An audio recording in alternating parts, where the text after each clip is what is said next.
Hi, Hey, how you everybody. doing, guys? Oh, go ahead, John. Good, good. Yeah, that's okay. So, hey, everybody, this is John Ferrian here on Live Large Universe YouTube channel. I'm here with my good friend Travis from the Great North up in Canada. You're up in Alberta, right?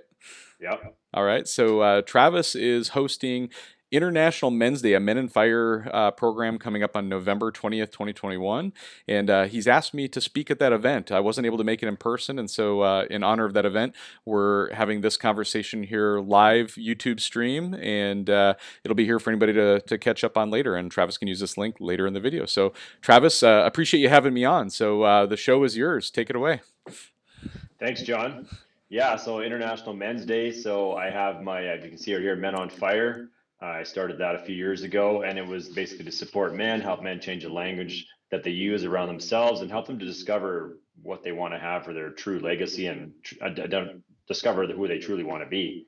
And so in this International Men's Day has come up, and I decided to put an event together to have some guys speaking that I think could have an impact on that have had an impact on a lot of people and could have an impact on this event. So, and of all the people that I thought that I want to have on here, you were one of the guys that I thought for sure is definitely going to have got to have you on there for Men's Day.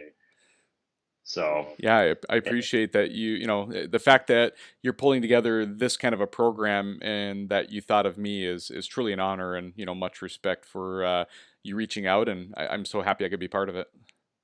yeah, and it's funny because I mean, how many years ago? It was like what 2 years now. I think we've known each other. Maybe not even that long. Two to Year and three a years. Yeah, I mean I've been two to doing three years. my show for about 3.5, almost 4 years now, and I think you've been watching almost since the beginning. So yeah, it's been quite a few years now. Yeah, and how we really got started, we all kind of was a collaboration of men meeting together online to watch this guy named Scott Spiro talk about what inspires him, Yep. and that totally put me into a different level where I actually wanted to start talking about mental health issues and men and what matters, and that's exactly what your whole Live Large show is kind of about too, right? Yeah, and I think Scott Sparrow specifically, I think he was taking on his own journey and being vulnerable, right? And he did it in a Yeah, live stream format, and I think it was a huge lesson for many of us, to look out into our own hearts and think of like, what message do we want to share with the universe, and can we use this also, these live streams, whether it be on Facebook or YouTube or wherever it is, how can we leverage these to communicate with people in the world that we may never meet, but in some way also help ourselves, right? So, yeah, and that's one of the things I've been saying for the last few years now is that this is the most organic experience that a lot of people are going to have is through video, because otherwise most people would just sit in front of a TV and watch a pre-recorded show, and now you can actually see live people, raw, unedited, right? yeah. So, and so now with Live Large, John, what is like what does Live Large mean to you? Like, what was the whole reason around that?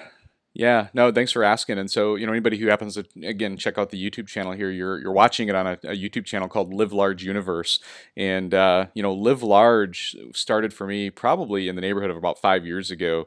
And originally, it was just for me kind of a fun, unique way to kind of wish somebody a happy birthday and kind of just I don't know. I've always been somebody who like I don't follow mainstream anything, right? And like if a group's going one way, I'm usually going another way, and I try to stand out. Just I don't know. It's just one of those things where I'm not a follower. I always find myself as a leader. And when I was using the phrase "live large," I was saying it as a way of like yeah, get out, live life to the fullest. Kind of in my head is kind of what I was saying, and that's where it all started.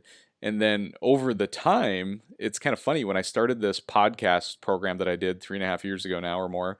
It's literally April will be 4 years, so it's pushing close to 4 years now, and it just kind of has turned into its own thing, right? And so what I tell to people today, Live Large stands for is live life to the fullest, which is kind of bullet point number one. And I just mean after Yeah, that is like get after life, right? Like don't let life happen to you, you make life happen. And whether it be following your passions, making a difference in the world, all of those things, just make the most of your life and just get out after it, right? Don't be passive. And then the other part of it is make the most of every day. And I think on the surface people think of like yeah, make the most of every day, have a great day is kind of what people think of it as. But to me, if you double click into that, it goes even deeper. There's an idea of you know we all have good days and we all have bad days, right? And when you think about making the most of every day and making the most of the day, of your day, Yeah. it truly is that. It's, there's days that, like, literally a week ago, I had a pretty bad day. And at the end of the day, it's not always going to go great. But, if you make the most of it and you take whatever opportunity is given to you and you maximize it, you make the most of it. I think that's the second bullet there. And then my absolute favorite is the final, which is make a difference to others. And so live life to the fullest, make the most of every day, and make a difference to others. And there, it's to me, it's all about community service, giving of yourself, adding value into other people's lives, being a positive influence, and all of those things. And one thing, Travis, that I'll tell you is that, at first when all of this was happening, it was all happening around social media and it kind of created like a brand. So I actually have a whole shirt line and clothing line on a website that I can drop in the comments later if anybody's interested. But it was all around this avalanche education safety. And we created this like whole avalanche scholarship program around it and everything too. But as I kept saying it and as it kept evolving and it kept turning into more and more, and it was so meaningful to me, I discovered that, like, man, these bullets are more than just a social media thing. Like, they literally have Yeah. become like my brand and in personal brand and like who I am and how I describe myself and what I'm all about. And the irony is, about a year ago, I lost a pretty important job. I've worked in three companies my whole life, really in my adult life. And one is I worked for Walmart for 18 years. And then I spent another 10 years at T-Mobile, here in the US, a wireless phone carrier. And then I now have been 1 year at Microsoft. And the thing I still am a little bit in awe of is that I was able to take that concept of live large and that personal brand and use it to articulate how I operate, who I am, what I'm about, and use that in an interview process with a company, a world-class company like Microsoft. And it frankly gave me an edge to get in and get hired for the job I'm in. And it definitely stood out because it's not something that you would think of in a big corporate interview of talking about living large and explaining this to everybody. But it definitely Yeah. did make an impact. And, I try to live those values every day, both personally and professionally. Yeah, that's it. That's it. A good point you made about the whole snowmobiling industry, because that is literally what drew me to Scott Spear. He was out watching snowmobile videos online, Yep. and he's passionate about snowmobiling. And then you talk about it all the time too. And it's one of the things that every time if I flip on the internet and I'm looking at videos, and if it's a snowmobile video, I'm watching it right, and I'm right there with the guy in that seat going up that mountain, and I'm just like, oh Yeah. man, that's so awesome. Yep. And the safety part of it too is huge, because I lost a good friend of mine lost his brother that he used to ride with all the time, and he would have been gone that day too had he been riding with him. Yeah. And just that whole the mind, how it messes with your head, the guilt of it all and all that kind of stuff, and then realizing that as men we don't really have the tools to deal. We don't grow up the tools to deal with that kind of stuff. Yeah, you have your faith, but what do we do as men, to kind of diving in deep here? What do we do as men? How do we deal with that kind of stuff, right? Yeah. Like we're supposed to be all these, we're really good at doing mechanical things. We're good at doing things. And that's part of, I mean, in the group that I rode with back then, I was the first guy to say, listen, we're taking this avalanche. I'm going, and you guys are coming or not. And then they all came and took it. And I was like, that's what we need to do. We all need to take it. We all need to have the equipment. And I'm the guy that carries all the equipment to be able to stay overnight if I had to, right? Give myself the tools to be able to do snowmobiling. And then there's the whole part around having the mental and emotional strength to be able to do all the other things in life, right? Yeah. Nope. Absolutely. And that's where it comes to, just kind of leads into kind of my next question is, you're kind of structuring your life about the way the premise you live your life under. And you and I have talked about this before, but I think it's really important that a person understands how that comes, because so many people that I've read and listened to talk about this hierarchy of their life. So if you could just touch on that, John, and we'll continue the conversation from there. Yeah, no worries. Yeah, when I, because you and I talked about this kind of before we went on the air here, and one of the things I very intentionally share with people, because in the social media world where you and I have gotten to know each other, everybody sees everything I do and all they see is snowmobiling, right? And because of the way social media works, I might post something in the morning and they see it midday, and in their mind they're thinking like, geez, all John does is snowmobiling all the time, like he's so lucky he gets to do this, he gets to, and the reality is that, you know the reason I get to spend so much time, working and focusing and talking about snowmobiling, and to get to go snowmobiling as many days a year as I do, ballpark about 40 to 50 days a year I get to ride, and my wife is out there with me, which is amazing. But it's because of the way I prioritize my life, right? And I think, the Men on Fire, from my perspective, kind of has originated as kind of a Christian men's group, is, where I first heard that terminology. And I know you've taken it even to another level with your group there as well. But, for me, I prioritize things. There's like, if I had to call it like a top five things in my life and how I prioritize them, and people may be surprised by this, but first and foremost is, God our Father. He's the salvation for us in the world, and Jesus Christ our Savior. um, you know God is number one in my life, right? Like, even to this day, throughout this whole year, I've been listening to a podcast daily in my morning. It's how I wake up and I go out for a walk, and I'm listening to the Bible in a year. It's a podcast that's been out there. And little fun fact is, if anybody ever goes out and listens to that, there's a gentleman by the name of Father Mike Schmitz who's narrating that podcast. He actually was a junior high and high school friend of mine in my hometown of Brainerd, Minnesota. And it just turns out that he's become this fairly famous Catholic priest, and he's now got one of the top podcasts in the world, literally because of the way he's positioning it. It's pretty amazing. So it's a great video. And then next, of course, for me is on here on this planet, there's nothing that comes second to my wife, right? So my wife and Yeah. I have been married 25 years. She comes first in my life, above my career, above my kids, above snowmobiling, any other personal things that I do. And by prioritizing God first, I'm making sure I'm making all the right decisions for my wife and our family and everything there. And then, living a godly life to some degree, right? And then Yeah. with Edith in our relationship, if I put her first, and in theory, if she puts me first, we're helping each other, like if we think of each other first. And I think that's where, many relationships fail, is I think most people go into many relationships in life, not even just a marriage, but with the mindset of like, what's in it for me? Like, man, I'm not happy because I don't get this or I don't get that. Whereas if you think of this life of service, and if you start with your spouse or your significant other, and you think of like, how can I make their day better? Maybe it's a simple text message every day. Maybe it's, something simple like doing the dishes or the laundry when they don't expect it, from my position. And for her, like the other day, I was telling you I was having a bad day. And I was joking with my wife, and I said, she goes, what can I get you at the store on the way home? I go, I need some patience, because like my patience are at my wit's end today. And so she literally went out looking for a bottle of wine that said patience on it, and found one that said grace instead. And so again, she was going out of her way, instead of me being kind of crabby that day. She went out of her way to kind of make my day better, right? And so if we put each other first, we'll always win. We'll always both win, and we'll be in a good position. And this is a really important detail that I think a lot of people, especially in marriages where, there's been marriage and divorce and families with kids of different spouses and stuff.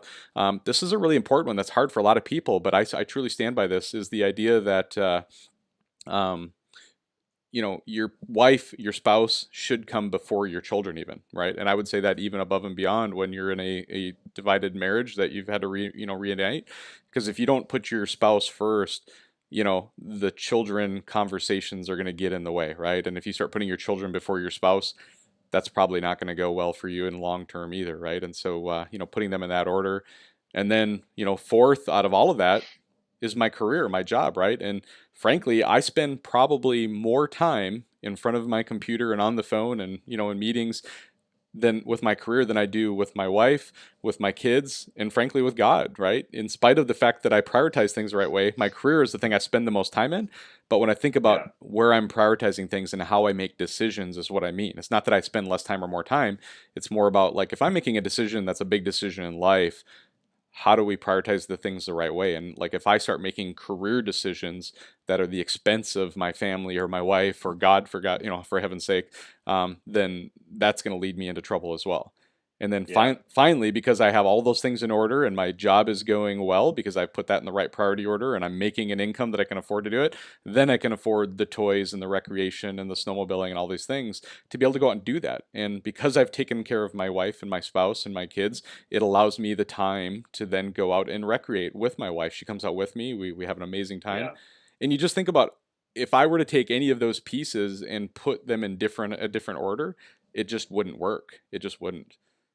Yeah. So And that's that pretty amazing to be able to do that with Edith. I mean, that's awesome. I mean, I take Michelle out; she likes it too. Yep. Not to the extent that she hasn't been to the mountains, not to the extent that Edith does, but likes getting out there and doing that too. And Yeah. I think it's super important, and the fact you're able to do those things. The that's the one thing that you're doing right that you were doing this summer with the Jeep. Yeah. I did that 20 years ago.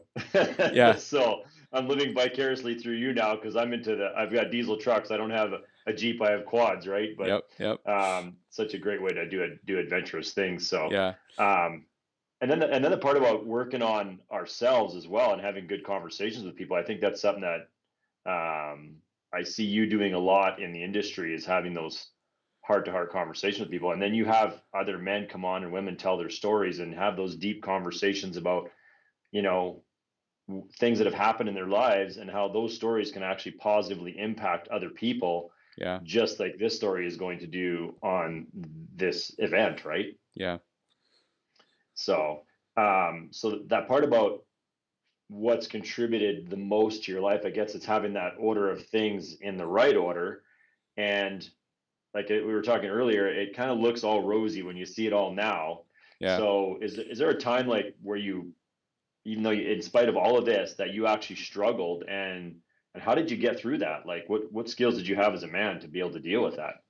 Yeah, there's that's a really deep question, Travis, and I think basically looking at the time that we're into our video now, I think we have time to go into it, and so let's go into depth on this because I think this is going to be probably the meat of the episode because this is a side of me, John Ferrian, that my regular viewers probably aren't going to see. So if they stumble across this, consider this a special episode, if you will.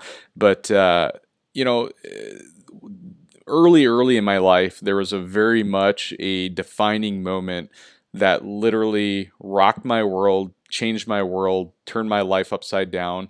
And at the time, had no concept of how impactful it would be and what it would turn me into the rest of my life. But I chalk up to how I've turned out as a human being and how I've turned out as a man, as a father, as a compassionate friend, as a spouse, all those type of things.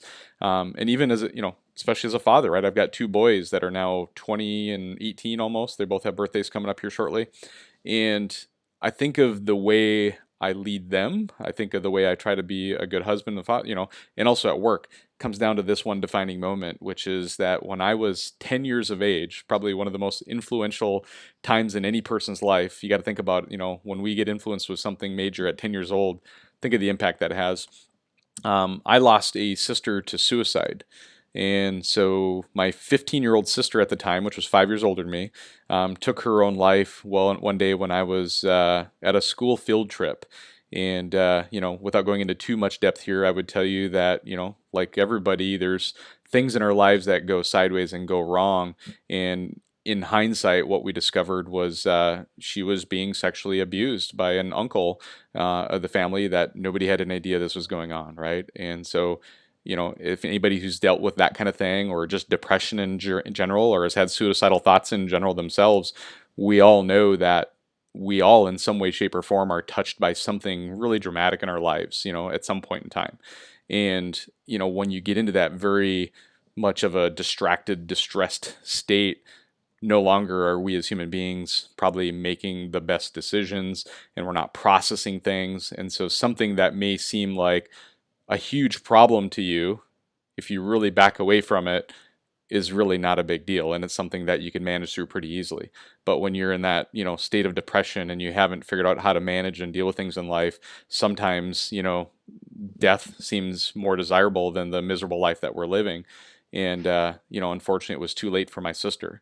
But sitting there at the kitchen table and in the living room listening to my parents interact with adults who came over to support and console and all those type of things, I heard a lot of conversations about like hindsight being 2020, right? Like, man, if I would have understood what I know now, what she said, there was red flags. There was things that were being said that really kind of stuck out to me. My parents were saying things like this to friends and family. And, Yeah. at 10 years old, you're sitting there listening to those things and not having any idea, concept of how that would impact the rest of my life. But you fast forward to today, or even the last 20 years of my life, where it's finally become more, I've realized what some of this really means to me, is it's given me this deep, deep level of human compassion that I don't think would have had I not gone through that as a child. And when people say things, I truly listen because I'm always listening for the words, that somebody is trying to send out a little signal or a red flag. And sometimes it's out of positive things, but sometimes it's a call for help and it's a distress. And talking with you, Travis, I know those are the type of things that you engage with many, many men on, whether it be at your work in the oil fields, on, welding on a job somewhere, or through these men's groups, everybody. And that's one thing I want to like just land with everybody is that anybody who watches this, listens to this, just know that there's not a single person in this world on this planet that doesn't have some part of their life that's broken so severely that you'll just never know what they're going through unless you really get into a deep, meaningful conversation and talk to them about it, right? And I think Yeah. so many people who get into that mode realize, like, holy smokes, like, I thought I was alone. Like, I didn't think this was something we could talk about.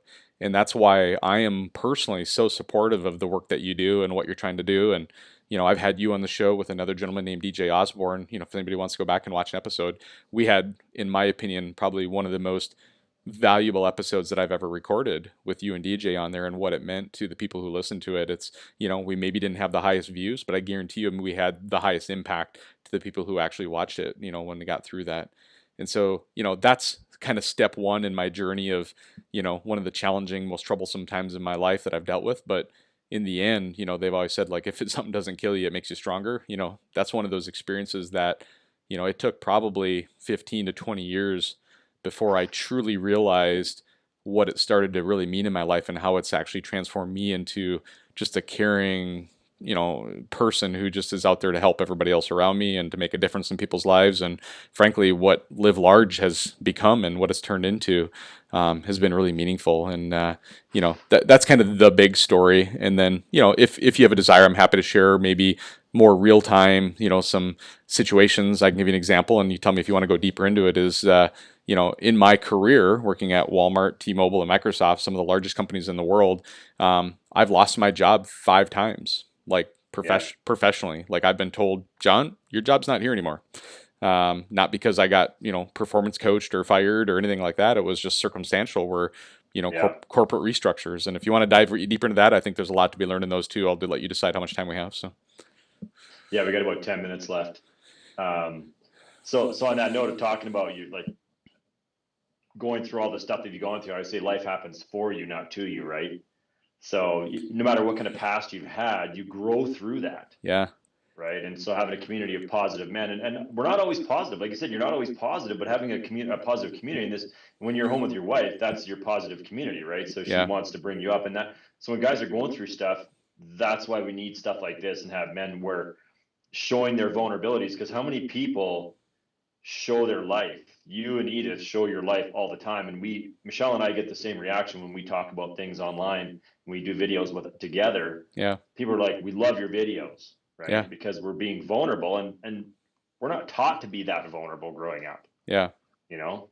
So I think it's important that understanding how that positive community plays a role in our lives is huge. And that's essentially why you and I are talking right now, because we look at what each other are doing and draw off of that and feed off of that. And yeah.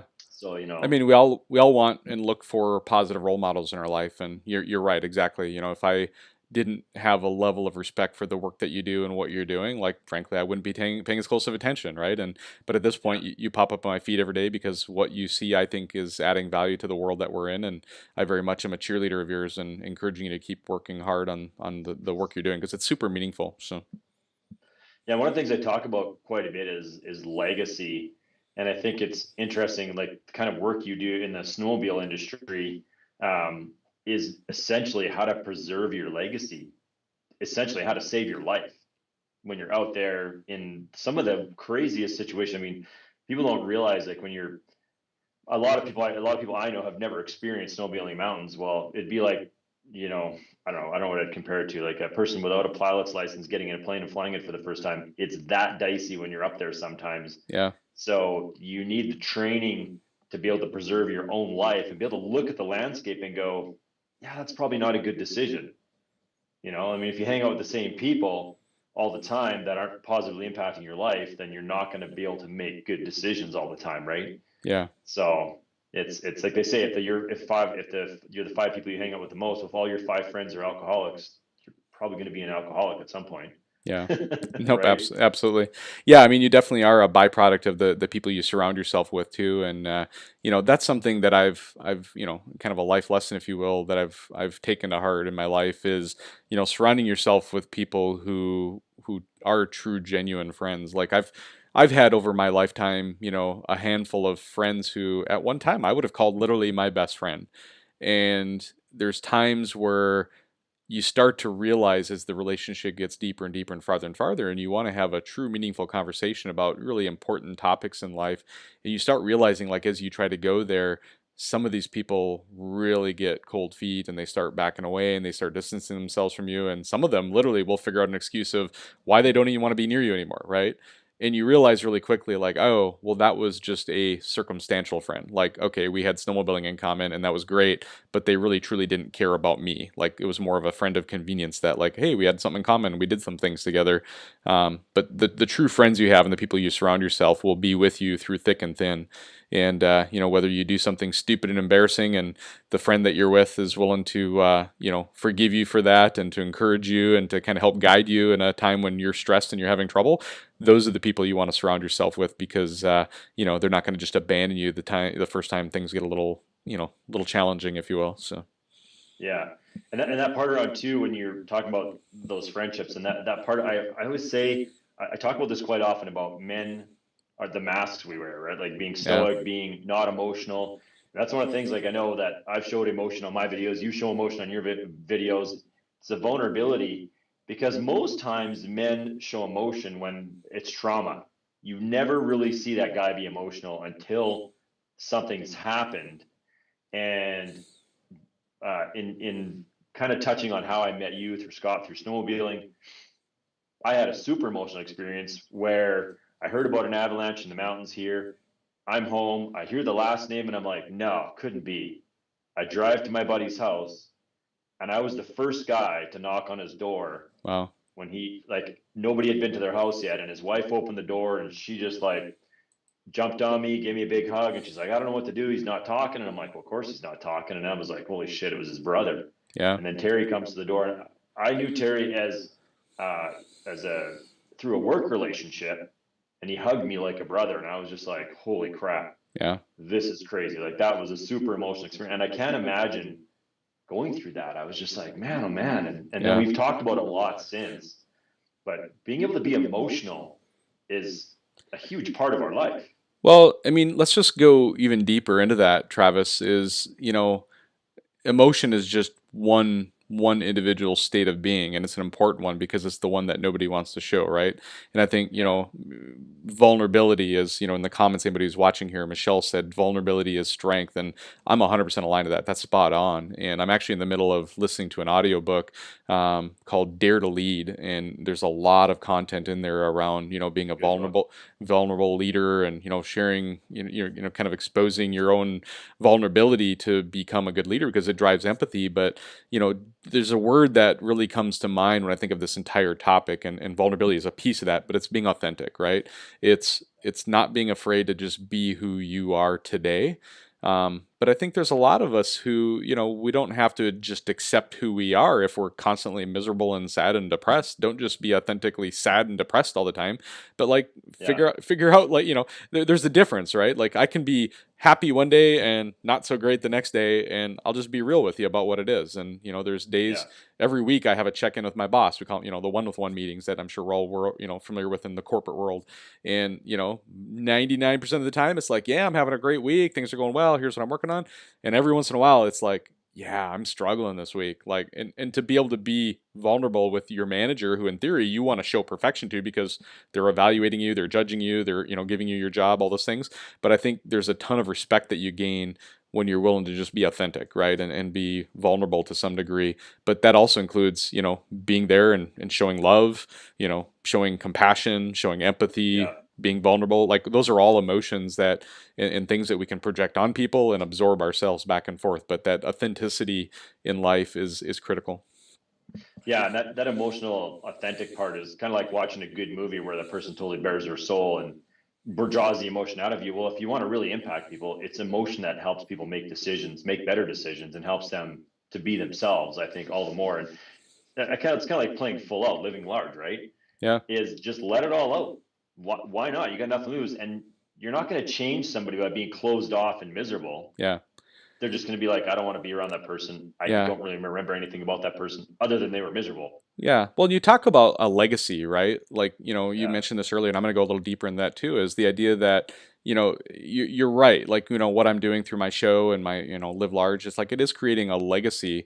And it's not about like creating a legacy as in like everybody's going to remember John Ferrian, but like what I hope it is there's a legacy of, what I'm doing is creating a positive, inspirational atmosphere that everybody can be the best version of themselves, right? Like there's people who I have no idea who they are that will reach out to me privately through Messenger on Facebook or through Instagram or whatever it is, and very much share that they're struggling with something, and maybe it's something snowmobile related, but maybe a lot of times it's relationship related, and maybe they're feeling not so well and suicidal, and I can tell you very genuinely, I think you were one of the guys that sometimes I call to get some additional advice where it's like, man, I'm experiencing this. I'm trying to help somebody.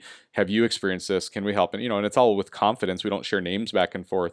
But I would tell you that, even as a strong person that people look to for advice, just know that I have mentors as well, right? And so me being able to reach out to somebody like Travis here as a mentor to talk through some of these very difficult challenges, like in spite of the fact that I generally handle most of it pretty well, there's times where like it gets on me too, man, and it's like it's hard. You got to Yeah. have somebody to talk to, and you have to have an outlet as much as you get to be the inlet, for people to be able to share. You've got to have somewhere to, and regardless of what position you're in the world, you've got to have somebody who you can lean on and share and be, look for as a mentor also. And as I was helping somebody else, I know I reached out to you at least once, if not a couple times that time, and it helped me get through it too, to kind of, if nothing else, confirm that I'm, giving solid advice and thinking through things the right way. So we all need somebody in our lives, man. And if we think we can do it alone, and we think we're a tough guy because we can do it alone, like that's probably the weakest thing you could do, because you're setting yourself up for failure, right? So you've touched on two of the things that I think are like the three essentials for men. And one is who you associate with, Yep. which is why we're having this conversation. The second one is what you're reading, that Dare to Lead. I have three different subscriptions for audio that Yeah. I listen to. So that's one of the two things. And the last one I do is journaling. And I was just talking about on a live the other day about journaling, and it's important to write stuff down, but not only write stuff down when you're having a hard day, but also write the good stuff down and have gratitude for things in between to balance it out. Yeah, gratitude's a big one, right? And I won't go too long because I know we're at this point almost over time here. But there's a phrase that I really live by, and it's this idea that you can't control what happens to you. As an individual, Travis, like you might drive down the Yeah. road and somebody might T-bone you tomorrow and wreck your truck and it's totaled, right? And Yeah. you have a choice of how you're going to react and how you're going to deal with it, or but you can't control what happens to you, but you have 100% control of how you respond, right? And Yeah. so, here's what I'll tell you is like very recently, literally a week and a half ago, I had probably one of my tougher days I've had in a long time. And it was a roller coaster of emotions. And I was having highs that day and lows that day in such an extreme that it just was throwing me off. And then dealing with all of this current world that we're in with COVID mandates and living in the Seattle area, like I was having not a good day, and I took it out on some people in the public as we were dealing with some folks at a restaurant. And immediately, as soon as I did it, I had the self-awareness to realize like this is not me, this is not what I want to be and what I want to become. And I think that's part of this, just this self-awareness of being able to like call yourself, like literally call bullshit if you got to call bullshit. Don't just take your actions and move forward, but look at yourself in the mirror and say like, I'm wrong. I shouldn't have done that. Man, I feel horrible about what happened. And then you try to rectify it in the moment. But try Yeah. to move through life thinking that you got shit under control, and life is grand, and you can just make stuff happen, and you just kind of BS your way through life. Like that's where people will see right through you not being authentic, and you will drive people away, and you won't have a support system that you really need in life. So with that, I think I'll turn it back to you, and we'll figure out how to kind of wind this down. So what else is on your Yeah. what else is on Well, your mind? I really want to just thank you and honor you for doing what you do, John. Like it's really awesome. Having lived large and John Ferrian, yourself, your family, you talk about your wife, your kids, in that sphere of influence, and I call it my inner circle Yeah. of people that I can look up to and that I draw from. It's an honor to have you in that circle, and I really appreciate you. And I want to give you some gratitude for the man that you are, and the fact that here we are sharing this on International Men's Day, or for International Men's Day, and trying to inspire some men and bring about some change and impact some men in a positive way. So I really want to thank you for doing this interview with me, this conversation, having this conversation with me. I really appreciate it. Yeah, absolutely. My pleasure, 100%. And, when you asked me to do this and I couldn't be there live for the date of the event, I was like, we're going to figure out a way to make this happen.